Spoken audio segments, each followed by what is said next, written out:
My greetings to all my dear viewers. I always feel very happy, extremely happy to offer my wishes, sincere wishes to all my viewers, because always your contribution and your cooperation and your regards and your interest and enthusiasm only will be a success for me.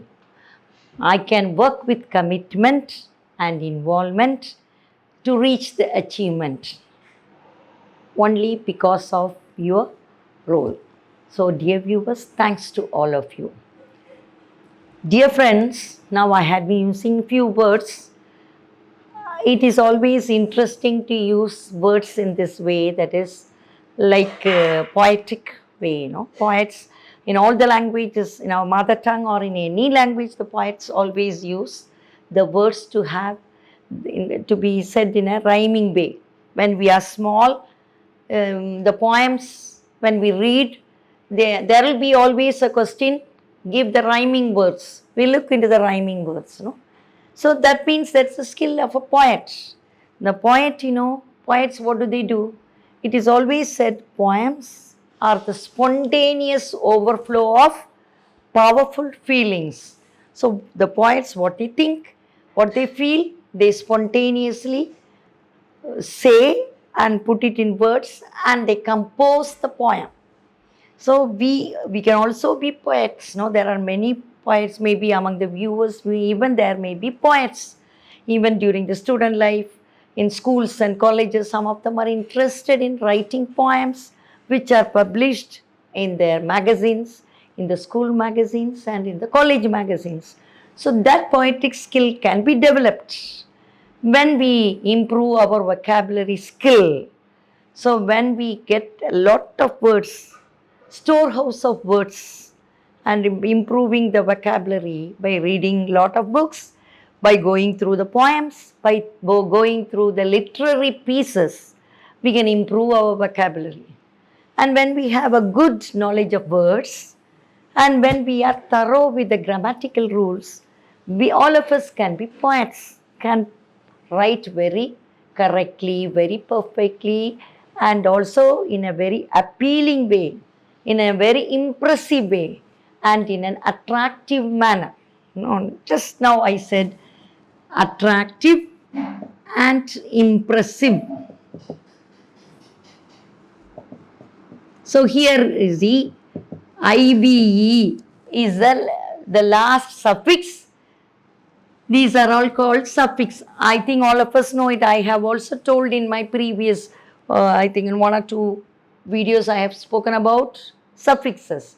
So the last few 2 or 3 letters which are added to the main word, we can take them and have it as suffixes, and we will be able to form some words. So attract is a word, impress is also the main word, and IV is added to it, and this is called as suffix. So attractive and impressive, these are all the words, we are like rhyming words. Now then in the beginning I said commitment, then involvement, I said. MENT is the, these are all the suffixes. Then we can have it as achievement. So like this we can form some sentences in a rhyming way. Similarly we can say development, MENT, improvement. So when we try to look for words, we can get many words like this. So all these can be put together to form sentences. For the same idea, even we can have all these. Same idea means little difference. When we do any work with commitment and involvement, there will be always development and improvement.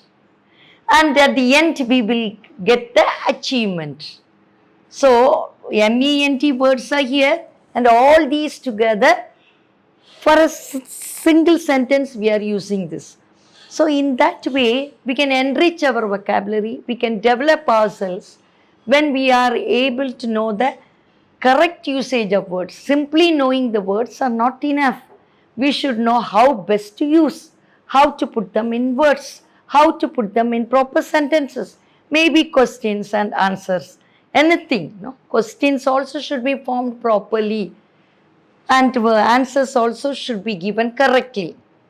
Then only we will be called as people with proper spoken English, with a good knowledge of English and proper knowledge of grammar. So all of us enjoy that, no? When we are branded in that way. So let us improve our spoken English by going through the books to develop the vocabulary, and also going through the grammar books to know the grammar rules. And I am always very particular in introducing certain grammar rules which will help us to form the questions and answers in our day-to-day life. So I just said about suffixes, and prefixes means in the beginning few letters, one or two letters like un, dis, mis, mismanagement, misspell. When we wrongly smell, we call it as misspell. Then unusual. Usual is one, what we know. And when we have something opposite to that, it is unusual. Interrupt, disinterrupt. So like this, some prefixes usually give the opposite meaning. Disqualify. So like this, when a person is qualified, we know what it is. Disqualify him. That means just don't allow him to come. Don't allow him to write the test. Don't allow him to enter the interview's part. That is disqualify him. Like this, when we add some prefixes, anti-meaning we get. So with little changes, so English is a language with very few letters only, not like other languages, very few letters, but we can form many new words, and we can have a good spoken English. Expression of all our thoughts and views can be well done, perfectly done, correctly done, when we have a good knowledge of words and the correct usage of grammar. Bye for today.